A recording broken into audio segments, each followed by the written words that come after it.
अपनी बेटी की मौत की सच्चाई जानने के लिए औरत ने हॉस्पिटल के रूम में छुपी हुई दीवार को जोर से लात मारकर खोल दिया। सब लोग हैरान रह गए उस सीन को देखकर। उसे लगा था कि अब उसकी बेटी की मौत की मिस्ट्री सुलझ जाएगी, लेकिन जब वो सीक्रेट चैम्बर में गई तो वहां कुछ भी नहीं था। बस उसने अपनी बेटी की कलाई पर बंधी हुई एक लाल डोरी उठाई। उसे याद आया कि वही लाल डोरी उसकी बेस्ट फ्रेंड ने जो मुर्गी दी थी उसके पैर में भी बंधी थी। उसे शक हुआ कि उसकी बेटी की मौत का कोई कनेक्शन उस मुर्गी से है। अपनी पिछली जिंदगी में उसने सोचा था कि बेटी के लिए चिकन सूप बनाने के लिए वो मुर्गी काट दे, और उसी दिन उसकी बेटी की रहस्यमय हालत में मौत हो गई थी। फिर उस पर मर्डर का इल्जाम लगा और उसे फांसी दे दी गई। अब उसे दूसरा मौका मिला था जिंदगी में। इस बार उसने जानबूझकर अपने हस्बैंड से कहा कि वो चिकन काट दे, लेकिन हस्बैंड ने देखा कि जो मुर्गी किचन में रखी थी वो गायब है। उसी टाइम हॉस्पिटल रूम से उनकी बेटी भी गायब हो गई। बाद में जब हस्बैंड वो मुर्गी लेकर आया तभी उनकी बेटी अचानक से वापस प्रकट हो गई। अब जब बेटी फिर से मर चुकी थी, उस सीक्रेट चैम्बर में वही लाल डोरी मिली जो बेटी ने पहनी थी। औरत ने मान लिया कि बेटी की मौत उस मुर्गी से जुड़ी हुई है। उसने पुलिस से कहा कि चिकन के पंख से डीएनए टेस्ट करो। पुलिस वालों को लगा कि ये औरत कुछ ज्यादा ही ड्रामा कर रही है। उसी टाइम हस्बैंड ने मौका देकर उस पर बेटी का मर्डर करने का इल्जाम लगा दिया, लेकिन औरत ने एक सीक्रेट प्लान पहले से बनाया हुआ था। उसने अपनी बेटी पर एक छोटा सा रिकॉर्डिंग डिवाइस लगाया था जो 3 घंटे तक सब कुछ रिकॉर्ड कर सकता था। पुलिस ने तुरंत हॉस्पिटल रूम की तलाशी ली। हस्बैंड और उसका आदमी बोले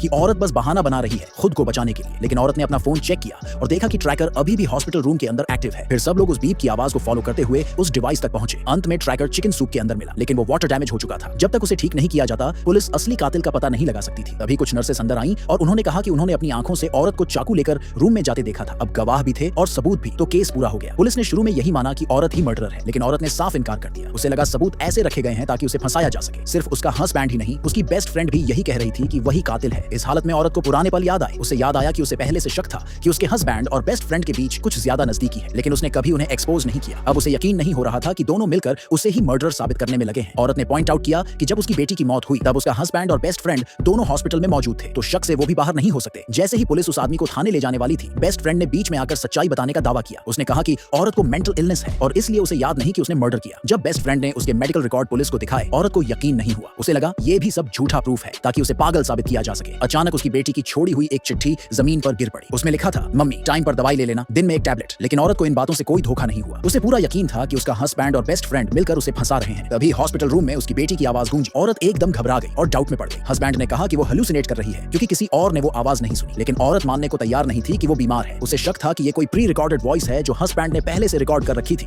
ताकि वो खुद को पागल समझे और बेटी की मौत का इल्जाम अपने ऊपर ले ले। उसने डिमांड की कि हस्बैंड वो रिमोट दिखाए जिससे आवाज चलाई गई, लेकिन हस्बैंड ने वो रिमोट छिपा दिया और पुलिस से कहने लगा कि औरत को रोकिए, ये बहुत ड्रामा कर रही है। अब तो गवाह भी मिल गए थे और सबूत भी, तो पुलिस को लगा कि औरत को अरेस्ट कर लेना चाहिए। पर असल में औरत को पहले से अपने हस्बैंड और बेस्ट फ्रेंड की अफेयर के बारे में पता था। उसने एक डिटेक्टिव हायर किया था पूरी इन्वेस्टिगेशन के लिए। आखिरकार पता चला कि दोनों का पहले से एक बच्चा भी है। अब पुलिस को भी लगने लगा कि हो सकता है दोनों ने मिलकर औरत को हटाने की साजिश की हो, इसलिए पुलिस ने दोनों को अरेस्ट कर लिया और पूछताछ के लिए ले गई।